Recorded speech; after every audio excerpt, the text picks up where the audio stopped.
Hi, everyone, and welcome to Presently Aqui with Claudia. I am your host, Claudia. And again, it's always exciting to have someone come on and have these beautiful conversations today. And so, welcome, everyone. And this is a beautiful community of healers where we come together, converse about our lives, and how we're able to help others that are on their journey as well.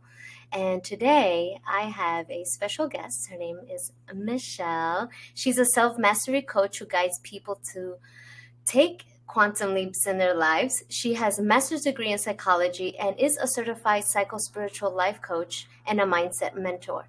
Her mission is to help creative overachievers transform their lives by teaching them to access their total potential.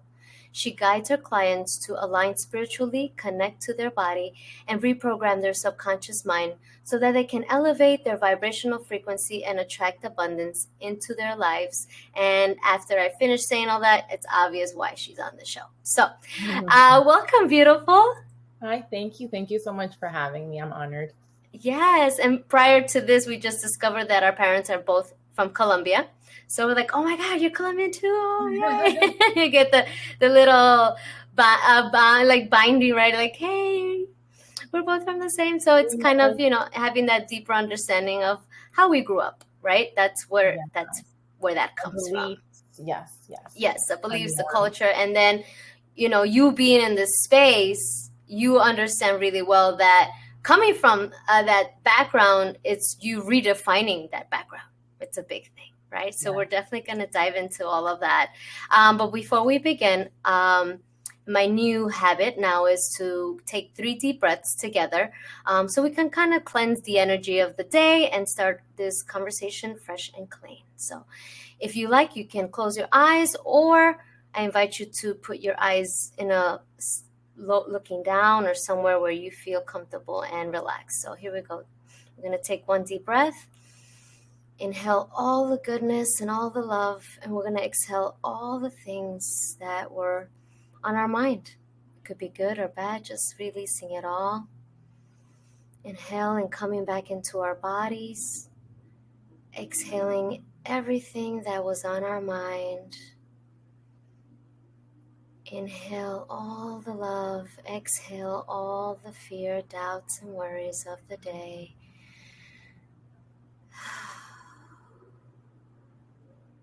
So,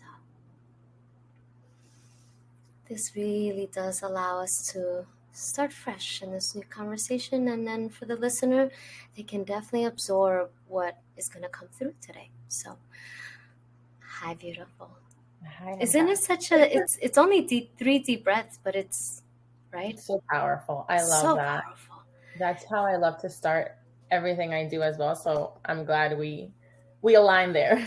Yes, definitely. So again, thank you for coming on, and I'm so excited to get onto your journey. So as usual, the listener, if you're first time coming into Presently Aqui with Claudia, I usually dive into the healer's journey as a butterfly, right? So we go through our caterpillar, cocoon, and butterfly metamorphosis. So starting with our caterpillar stage, Michelle, my love, what were some of the challenges you faced coming into your path to self-discovery? I love that, the way you approach it, by the way. Thank It's so cute. Okay, so I've had quite a few, and I'm still working through some challenges, as we all probably are.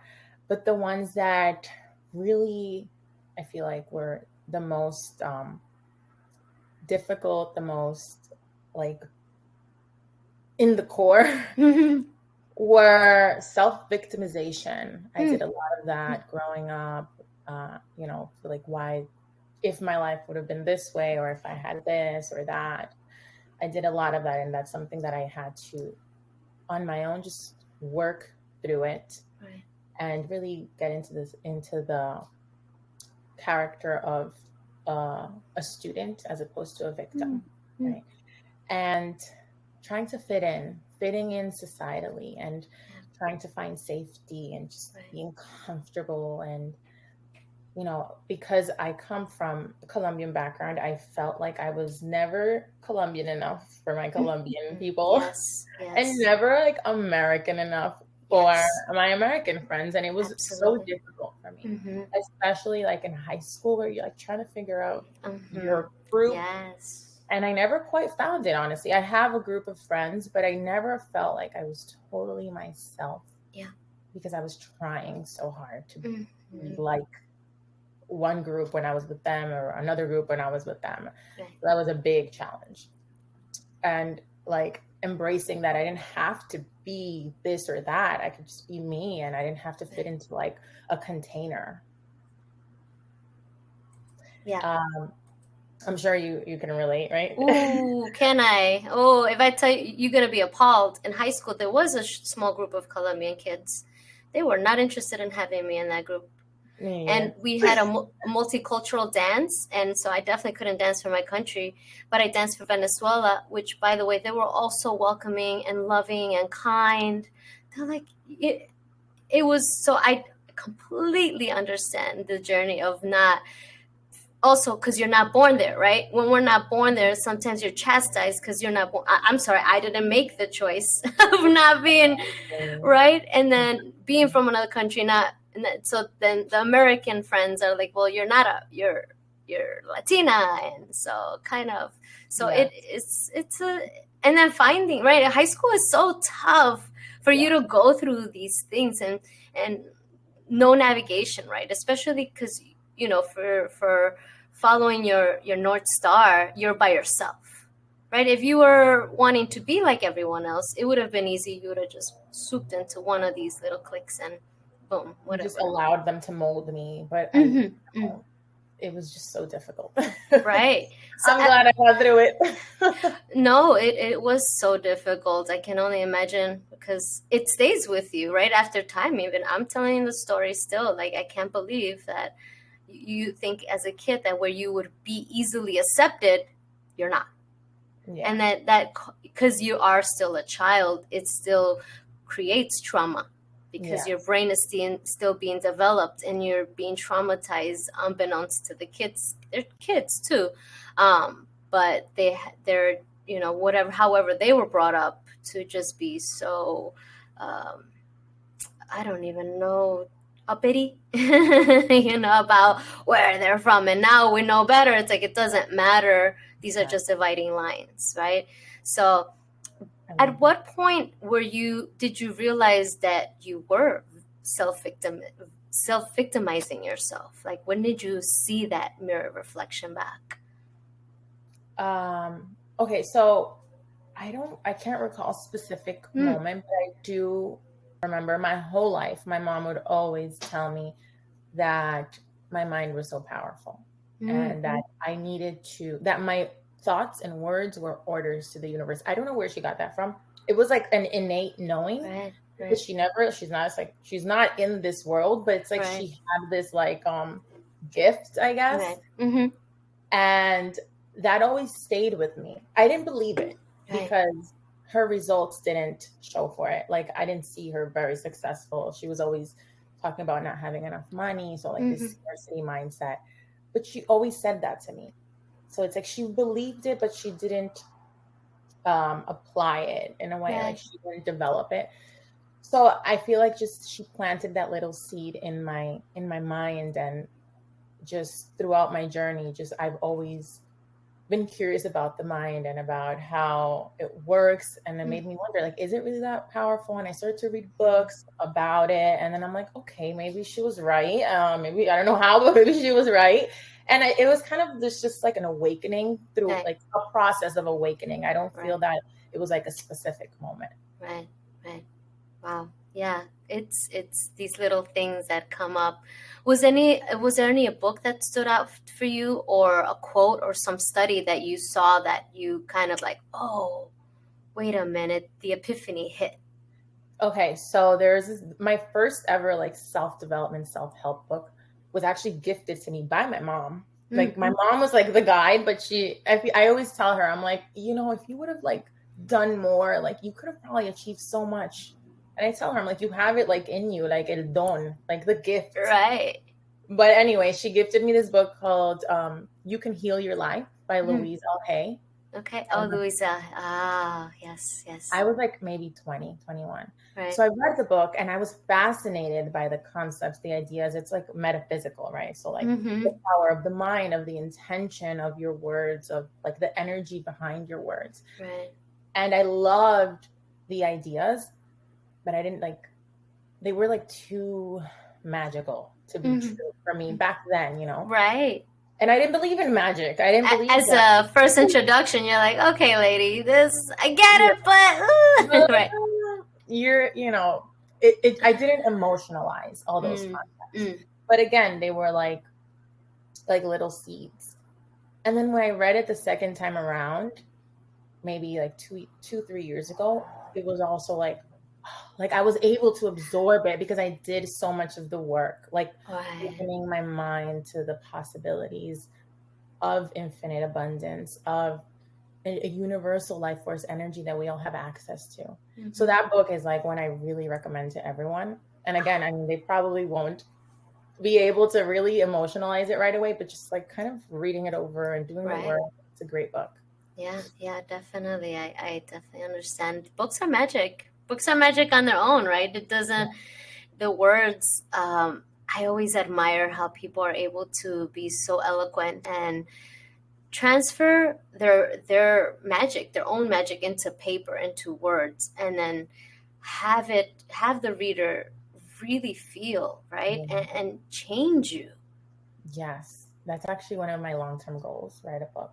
Same. We're working on it. Yeah, Same. okay. Because it is magic, and it takes a lot to really deliver exactly what you're trying to deliver, right? Because sometimes there's some things that it's so difficult to put into words, right? Because it comes from so deep within. Right, because it's abstract, right? It's like, how do I put this feeling into paper, into words, right? Because when you tap in so deep, there are no words, I feel. Yeah.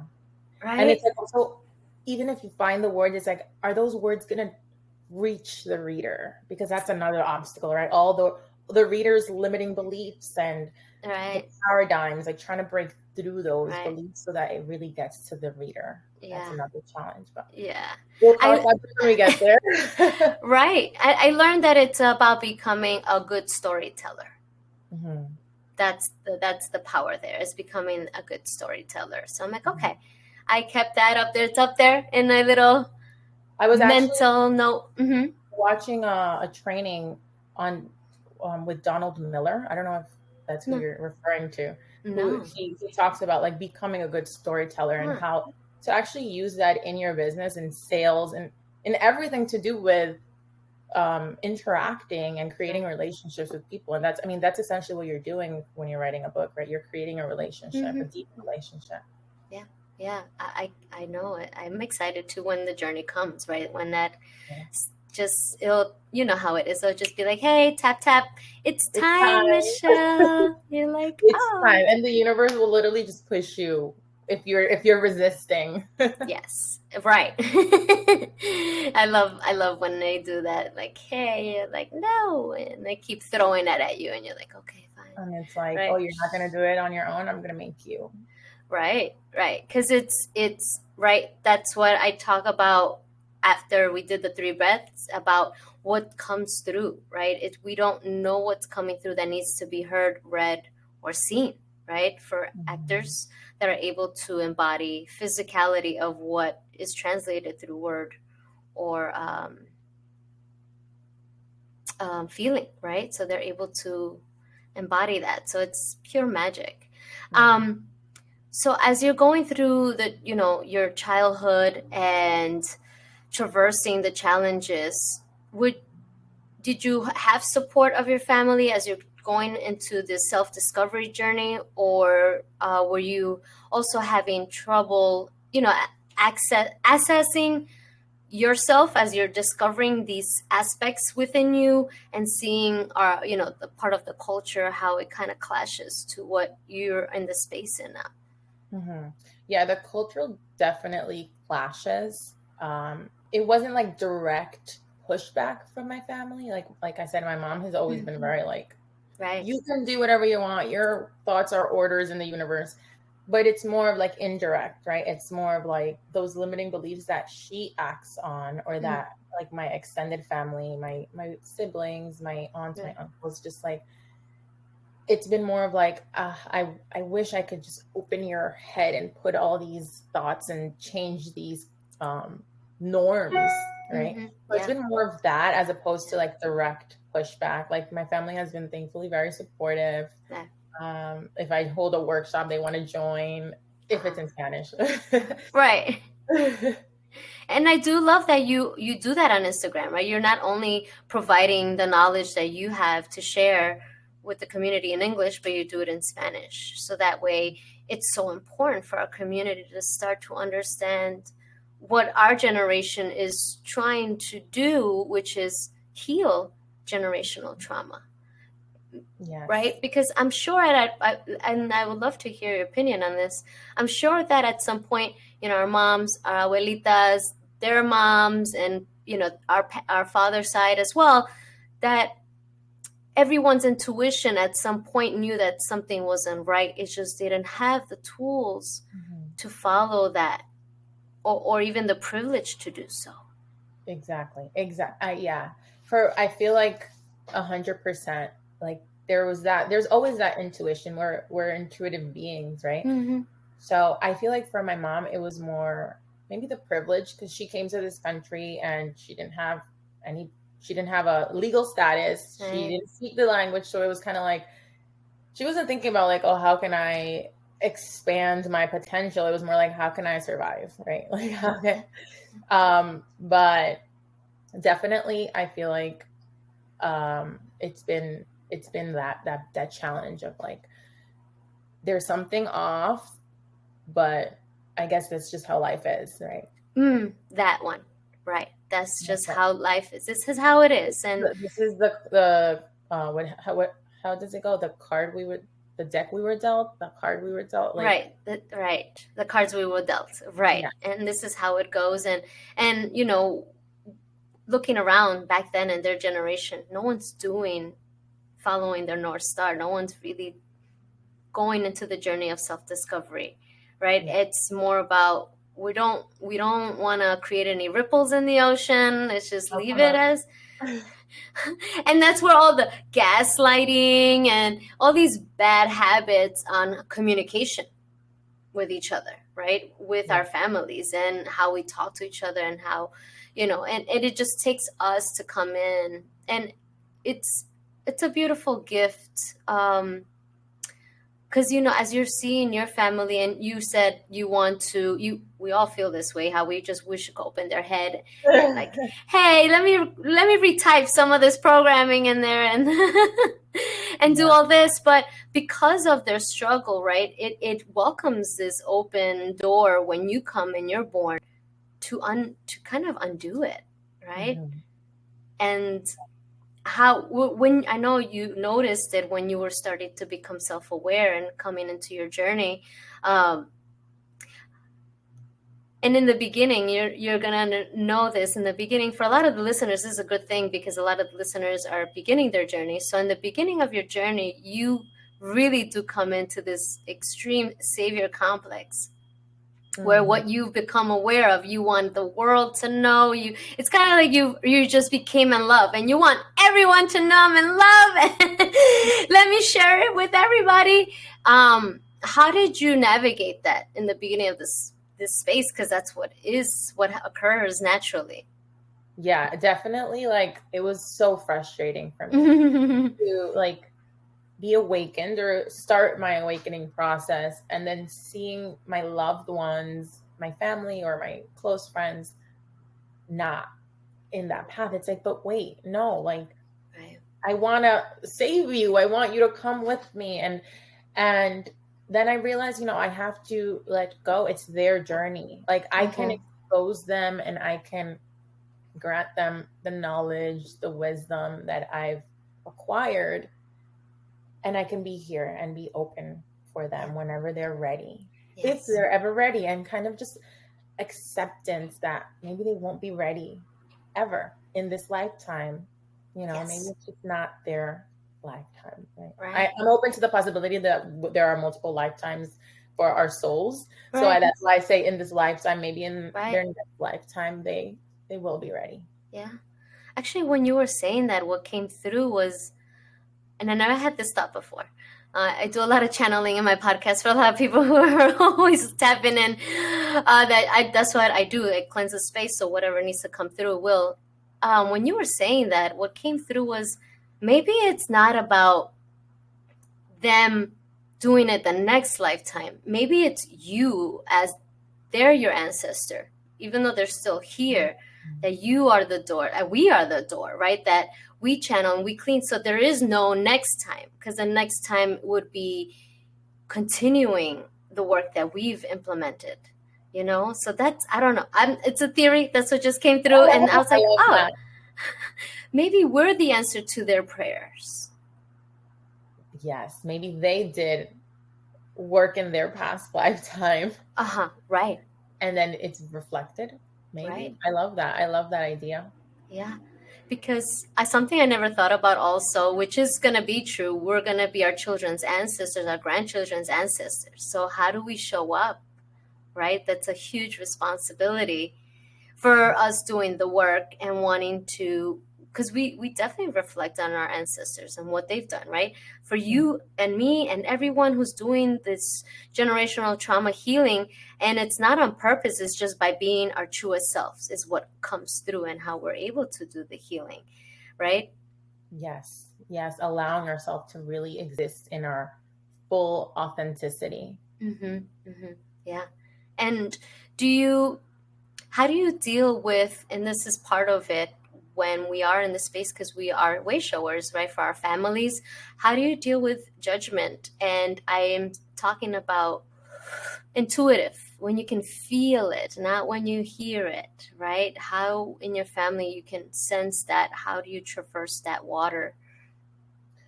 So I try really to, again, be an observer.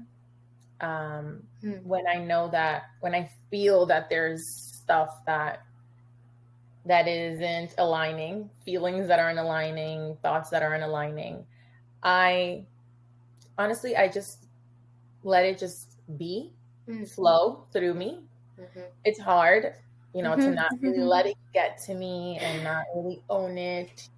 But I've done a lot of work on, being an observer, of the situations that are happening in the outside world, and knowing that it has nothing to do with me. It has a lot to do with them and the work they have or haven't done, and their experiences, their pains, their fears. So just really disconnecting myself from that, or my value from what they have to say or their judgments. Right. Absolutely. That's beautiful. And I ask that because I feel that because this is even the podcast itself is a way shower itself for our community and for anyone that's going to come into this space and listen to this whenever they're ready and wanting to hear us leading the space. Again, I'm in a place where there are no dividing lines, but we live in a world where they are, right? I'm not Latina. I'm not this. I'm not that. I'm just a human. And then I'm a woman. And then, right? Mm-hmm.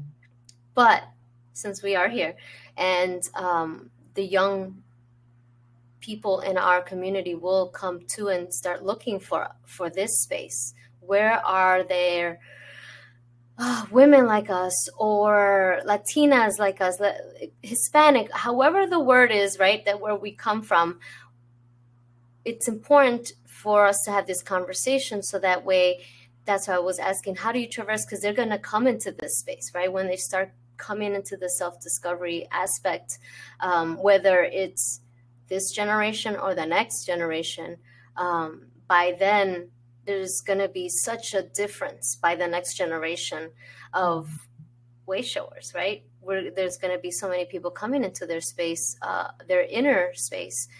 And so this conversation, I'm now realizing that it's bigger. It's always bigger than us, but more so for the younger generation that's going to come into this space and going to have trouble traversing the waters of our culture, right? Of our family, our parents, our abuelitas and abuelitos, and we don't want to disappoint them, right? We don't want to let them down. But what is your advice for someone who wants to be able to stand in their truth and still not be so detached from the family, not feel so alone in that journey? I mean, honestly, educating your family, really, and in a conversational way, not in a I'm more than you. I feel like that's something that happens a lot when people are awakening, when people are, they're evolving spiritually, internally, and then they feel like, well, I'm higher than X, Y, or Z because I am at a different level of consciousness and awareness. So just keeping that in mind, like checking your ego. So conversations from like heart to heart, right? And very educational, and maybe, having them join you in a meditation. And, always remembering that we're still family, even if they don't agree with you, if they don't believe because they're maybe extremely Catholic. And, these are challenging a lot of beliefs in many religions. So just, not being pushy, don't be pushy, but also don't be completely disconnected. Try to include the family in a very passive way. Right. I love that. Unless they want more, right? Unless they're like, oh, I love this, and yes, go for it. Then go all in. When you get the invitation, just run into it, because that's really rare. But I feel like even I feel more surprised at our abuelitas, our abuelitos. They are more in tune because they're so about their grandchildren. So whatever they're doing, they're more like, hey, tell me more, right? I feel like they're more open, not to understand deeply and change their lives, but to understand you per se, and right? Connect, yes. So those are the opportunities. Yeah, I love that. Yeah, and this subject can be very touchy because of like religion and like spirituality and the differences and the things in common. So it's always like kind of trying to create the connection between the both, because they can be connected. They don't necessarily exist in the same exact space. Right. Not for everyone. Right. So it's just like, finding the common ground. Right. In their beliefs. Absolutely. And I love that you brought up when you start your path to self-discovery, how the ego likes to think that it's better, right, from having this knowledge or a different level of consciousness. When you do think that you're better, think that you are better as the bigger person and not to fall into the ego trap. Yes. And from an empathy standpoint, right? Like understanding, okay, I have evolved, but maybe they're still in their journey, and I want to help them if I can. Right. Not in a gentle way. Correct. Right. And those are the moments that we get that invitation from the universe to, how can I express my authenticity to the people that I love the most and are here for me the most in a kind, loving space, right? Without creating friction, right? Because the ego will want to do that. So the biggest takeaway here is, don't let the ego start thinking that it's spiritually better than anyone in your household or your family, because then but you for everyone who's beginning, they're gonna see it, they're gonna understand this. And for the seasoned person, they're well aware of this is what goes on, right?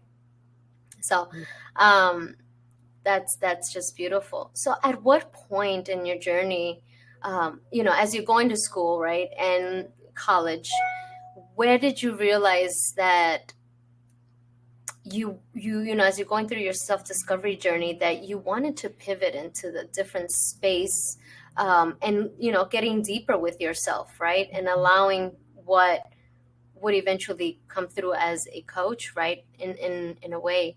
And how did that pivot moment come into you to say, you know what, this is what I want to do with what I'm learning about myself?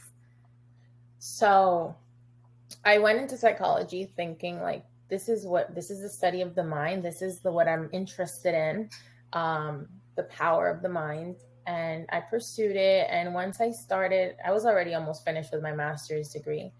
And I was in my, what do you call that? Not internship. My internship. I was out in the field, right? So I was doing the work that I was so excited to do. Right.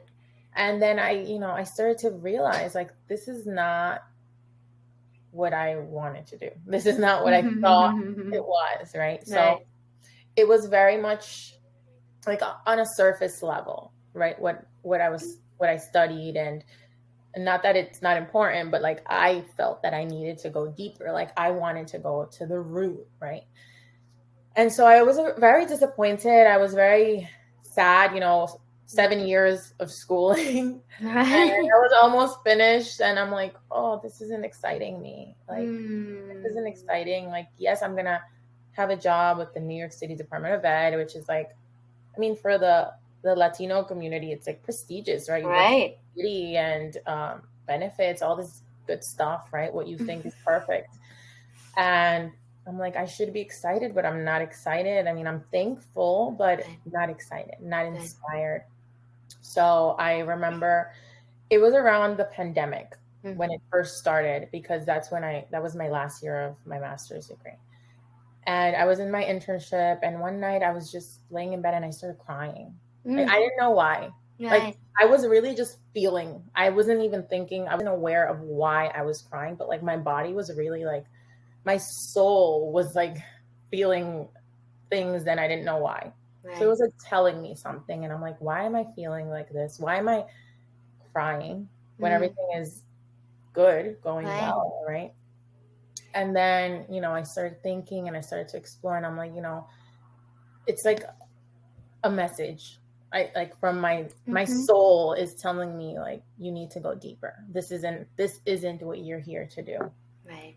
So I started to, explore, do research, like how can I go deeper with this component of like psychology and helping people and the mind, but at a way deeper level. So I started to explore, and I came across a spiritual life coaching program. And I'm like, this sounds more in alignment. It's based on psycho-spiritual exercises to heal, to create permanent changes in your life. And I'm like, wow, this sounds very in tune. So as I was still finishing my master's, I started this program, and I just started putting myself out there. I finished the program, and I was just like, okay, this sounds like something I can do on the side until, it's fully up and running. Right. And then the universe pushed me off the cliff. Like I said, like I was like very like, okay, I want to do this. I want to be a coach. I don't know how. I don't know, where to start. So I was taking very tiny little steps. And then because of, okay, so not to be controversial, but no, please do. Please do.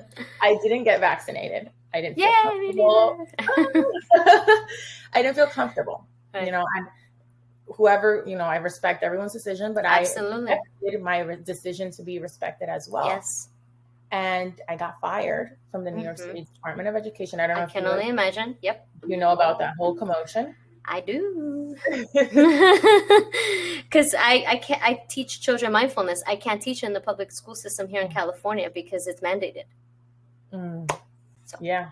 I definitely know. In New York City, I got fired. I got put on unpaid leave and then fired. So it was like, and I was scared when they told me like, you're going to get terminated. I was like, this is the job, the dream job with benefits, with everything I thought I wanted and needed.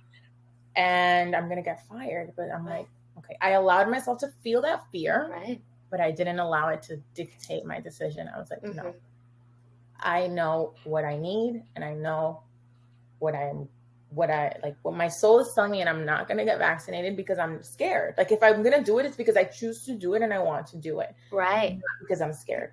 So I said, if this is happening, it's the universe pushing me off the cliff. Mm-hmm. It's going to be for a higher purpose. There has to be a light at the end of the tunnel. I know I don't see it right now, but it's there. And just trusting, right? Like, it was a lot of trusting myself and the universe, because I didn't know what I was going to do, right? Mm-hmm. I just lost my income. I lost my livelihood, in a sense. That's what I was going to school for so many years. Right. And it just provided me opportunities to expand my business, to give more energy, more love, more time to my business. And the rest is history. Like, that's how I got here. And I continued to further educate myself. I then found I don't know do you know the Proctor Gallagher Institute, Bob Proctor? Yeah, I know Bob Proctor. I didn't know he had an institute. Okay. Yes. So I became a Proctor Gallagher consultant. So I went and studied like mindset and all that. I mean, if you know about Proctor, you know about like all he talks about, all he preaches. Right. So pretty much all of his approach to abundance, to manifestation. So then I'm an infinite student of life. So I'm like, I'm going to learn for the rest of my life. I'm always going to be enrolled in courses and learning. I love it. So I did that as well. And now what I do, I just implement everything I've learned, everything I've developed in my offering to my clients. And I still do work as a school psychologist for agencies virtually. But that's like my main focus right now is my business. And if it wouldn't have been for that terrible thing of getting fired, I wouldn't be where I am right now. 100%. And that's the magic. Yes, of trusting your gut, not acting on fear. Mm-hmm. Because when we make decisions out of fear, what are we telling the universe, right? Because that's also, we're not trusting ourselves. Because, I'm here. I always dive deep. I go in deep because this is the space I'm always in, the deep end, in the abyss. I don't really, I'm not here to walk through, I'm not the coach here, right? I'm the podcaster, and the podcast here is about mindfulness. And in the mindfulness space, it's the umbrella to everything, because the mind, we think that the mind is in control, but really the heart is. And so when we are able to control our minds, then the heart can come through, right?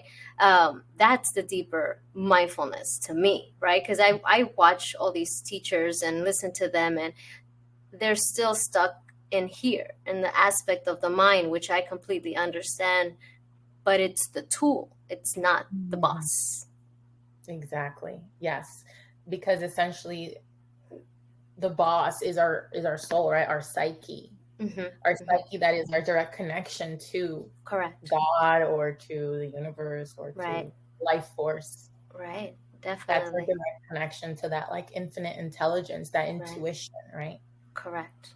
Right. But it doesn't come through when the mind is in control, when the mind is steering you in another direction. Right. There's actually this quote that I'm going to implement into I'm doing a Spanish workshop on Thursday. Ooh. So the quote that says, by Albert Einstein, so the intuitive mind.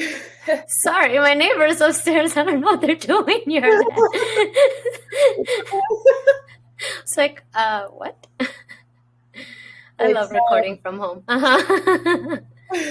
I know. I'm surprised Brownie, my dog, isn't here, like whimpering, because he's not by the room. So if you hear it, it's him. Yeah, okay. It's all good. It's all good. It was, I don't remember it word for word, but it was something along the lines of the intuitive mind. So to me, the intuitive mind is the heart, right? That intuitive connection. Yes. The soul.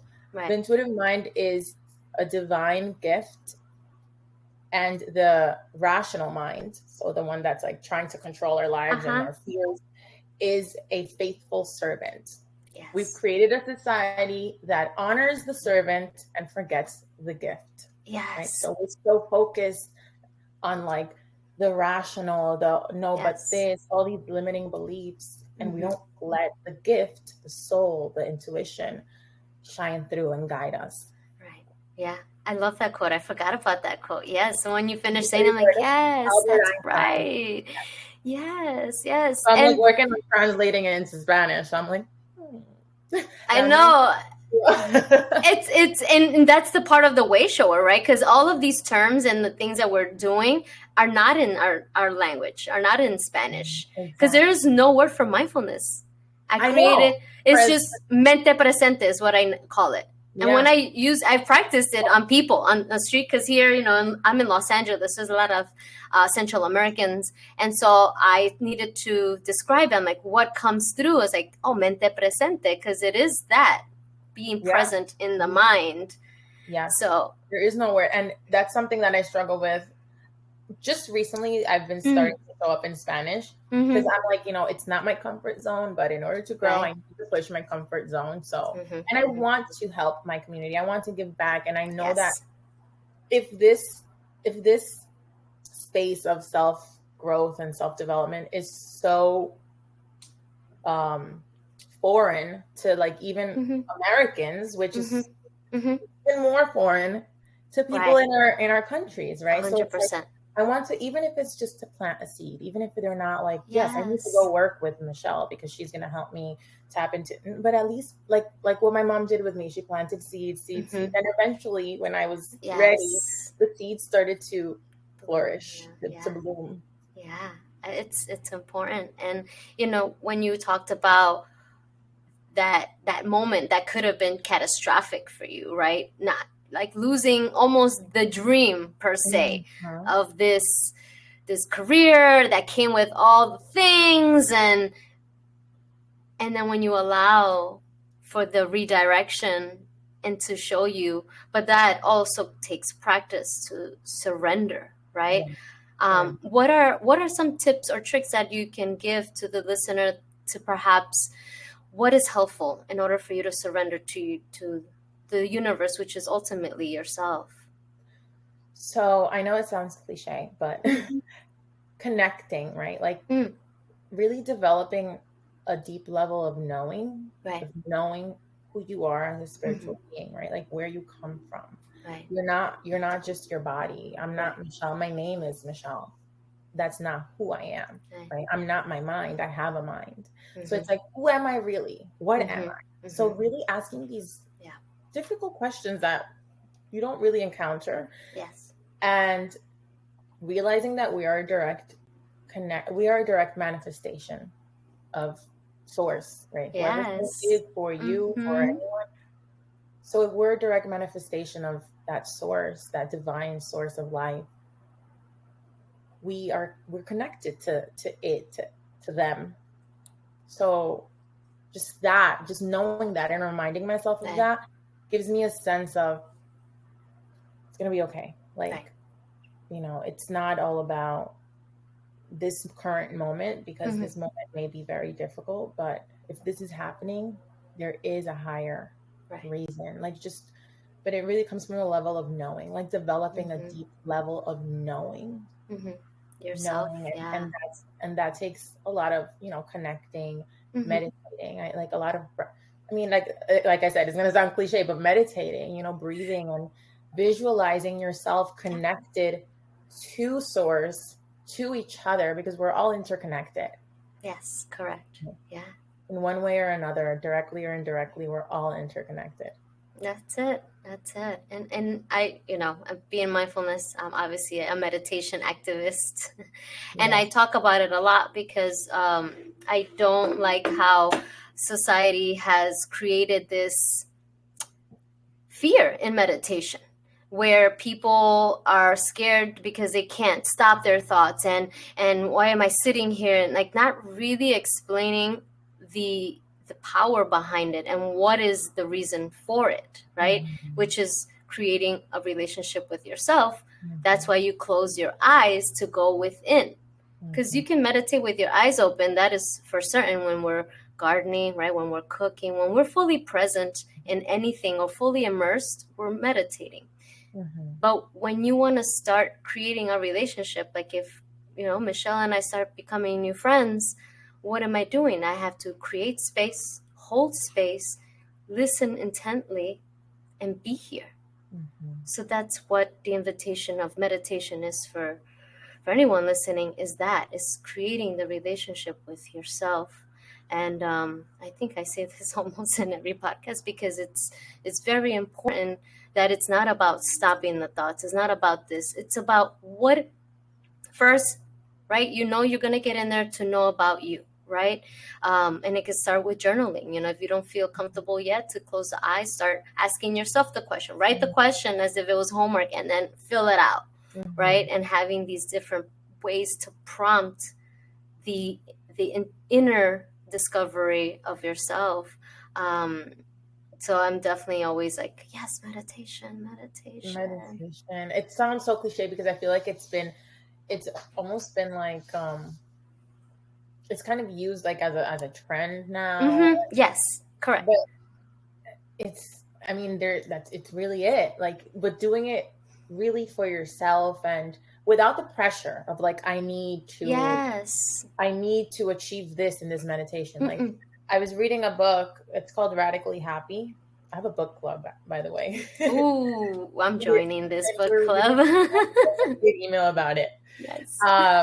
And we're reading a book called Radically Happy, and it talks about how meditation shouldn't be like goal oriented, right? Because then it 100%. doesn't allow you to really connect, because you're so worried or so focused on the goal. Even if just like, oh, my goal is not to entertaining thoughts. So it's like, if thoughts come up, they come up. But it's the fact that you're acknowledging that they're coming up, and you're just being aware and releasing them, like letting them pass you by. Right. A lot of people like feel so pressured around it. No, I can't turn off my mind. It's not what it's about. Your mind is never going to turn off. It's always on. Unless you want to become the monk and that is your goal, go for it. But that's not who we all are as the average person, right? We're not going there to turn it off. So yeah, it's important to have the conversation. But yes, definitely hit me up on that book club, because it's nice to read these amazing books and having a community to speak about it, right? To get different perspectives. And it's, I don't get to, I have thousands of books, girl. And I wish I could just have a book club and just start talking about all these things that are, because that's how we kind of grow and integrate what we learn by osmosis from each other, right? Like you're saying, we're so connected. And sparking these interesting conversations that typically aren't going to come up in a regular conversation. Correct. I mean, unless you're all very much like awakened and enlightened. But like, it helps you really look at things from different points of views, and really it like picks at you like, okay, I've never thought of that. And it's just the conversations that come up are so powerful. They are so powerful. So besides your book club, what other offerings do you have for the community? I know you mentioned you had a workshop this coming Thursday. Yes, I have a workshop in Spanish. It's called, so I had a little bit of trouble translating it. It was supposed to say Invocando el tú cósmico, so invoking the cosmic you. I don't know if I translated it exactly correctly. No, either way, show her, you can make it however it may come through, right? It's just no judgment. Yes. So it's actually going to be my second event in Spanish. Like, I've been showing up on Instagram in Spanish, but this is my the second time I'm actually like holding something live in Spanish. So I'm a little nervous, but I'm very excited. I try to hold workshops on a monthly basis to like give an opportunity for a community to come together. Spanish and English. And I also have a membership program, actually. So it's like a community-based membership program. Have you heard of Patreon? Yes. So I do live streams there. Nice. Do all types of holistic wellness practices, so breath work, meditation, visualizations, different types of heart-centered movement, like Qigong related, just very like mind, body, soul integration. Right. Those are live streams, and they're actually like recorded and saved on there, so you have like the library of them if you miss the lives. And I also work with people at a one-on-one or in groups on like long-term basis, like 3 months, 6 months for like a complete, like a deep dive and permanent changes, or at least the beginning of permanent changes, because it's going to take way more than 6 months to really reprogram a lifetime Right. of programming, right? Absolutely. Absolutely. Yeah. How are you enjoying, now that you've been redirected from the universe into this new beautiful space that you've now created and already have experience, right? You've had clients, you've had workshops and other things that you're offering. How are you feeling? How is that now for you looking back and now where you are today? I'm so infinitely grateful. I'm like, this is, even though it's not easy, like starting your own business and like literally doing everything, like marketing, finances, Yes. everything. Everything, girl, everything. You're everything. So it's not easy. And sometimes I get very overwhelmed and pressured, but I'm so inspired. Like I don't lose that inspiration, right? So it's like, even if sometimes I have to take a pause, a day of just like, I'm just releasing, I'm just going to be with me and no work. Right. But I don't need to be disciplined because when you're inspired, when you are doing something you love, you don't need discipline, right? It just comes. Correct. Yes. You want to do it. Yes. So it's just, I'm so happy.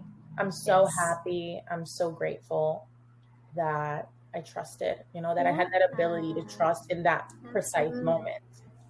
I love it. Yeah. Cause I mean, for the listener, I'm going to post all her websites and Instagram, but when you follow her on Instagram, you're going to see it comes through so beautifully, I have to say. Cause I was sharing with her prior to recording that my cousin had shared her Instagram, like, hey, I think she'd be great for your podcast. And I am also an observer, right? So I just followed her and see what this goes, right? And as I kept watching, and I can feel the joy through what you're sharing. And it's really beautiful because there's such two things, innocence and such femininity, which is beautiful. It's very inspiring. So for the listener, when I post this, you'll get to follow her, and I'll put all her links up.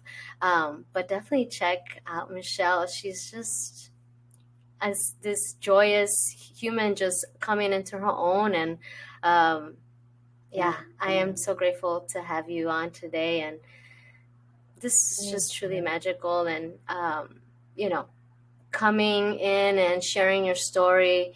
And hopefully it helps anyone out there that may be listening. And so usually I end with, do you have any guidance or any tips or anything that may come through that you think that the listener can benefit from either your experience or the work that you do? First, thank you. Thank you for having me here. And thank you for all the wonderful words you just said. So tips for the listener, if the listener is in their journey or starting their journey, just go for it. Like the work that you listen to your soul, right? If you're curious about this and if you feel a calling to do more, do it, right? Just don't overthink how, but I need a perfect plan. Just identify what it is you truly want. Without creating limitations, right? But like, but this or something that I like to always say is like, go after what you want, not what you think you can achieve, right? Because many times we think we can achieve less than what we really want, right? We don't think we can achieve what we want because there's those limiting beliefs. So what do you really want? And just what is the first step you need to take to go toward it, right? Just the first step. You don't need a whole game plan right now. Right. And once you're in that first step, everything else starts to unfold. You'll see the next step and then the next progressively. Yeah. And that's when you start learning about magic. Yes. And then you start seeing magic and you start believing in it. Yes. And it's mind blows you. And you're like, yeah, right. Okay. And then as if you're the beginner, your mind's going to be even more blown when you realize that you are the master of your reality completely. Yes. And that alone changes everything. How you, like when you leave the house, and you never have to worry that something bad's going to happen because it's my reality. Nothing bad's going to happen. Yes. Right? You are the master. You're the architect. Yes. Exactly. The I love it. architect. Oh wow, this is such a beautiful conversation. I'm I'm always ever grateful because it is you sharing your light, your energy, space with me, and expanding consciousness in this conversation. So it always fills me with deep gratitude. And again, as I always offer every guest, you're welcome to come back anytime you want, as you're progressing and unfolding your journey. When your book comes out, if you want to come on and talk about this book, you are more than welcome to. It's funny. This is, coming full circle, right? How we felt so uninvited in high school. We now just created a table for ourselves. Exactly. I love it. We Right? did. We You created did. it and we're welcoming everyone, right? We're not pushing anyone away as they No pushed one. us away. Correct. Yeah, definitely. For this, presently Aqui, I get a lot of, well, you should only have Latinos on here. I'm like, I am the representation. My guest doesn't need to be, right? Mhm. That's the point, is Yeah. the no dividing lines. I am already that. Females, like I have Mm-hmm. such a hard time like just saying like I only work with females or I only work like no, I don't there shouldn't be like these Right. restrictions based on like no, I work with humans. Right. Right. The sun isn't saying, I only work with other suns, or Exactly. so Exactly. you understand. Yeah, definitely. So definitely I'm excited for everyone to check out Michelle and all her beautiful offerings for the community. And as always, remember that the breath is the secret, and always try to lead with love. Again, thank you, Goddess, for joining me today. I'm And so I am, honored. yeah, this was so beautiful. Thank you again. Thank you.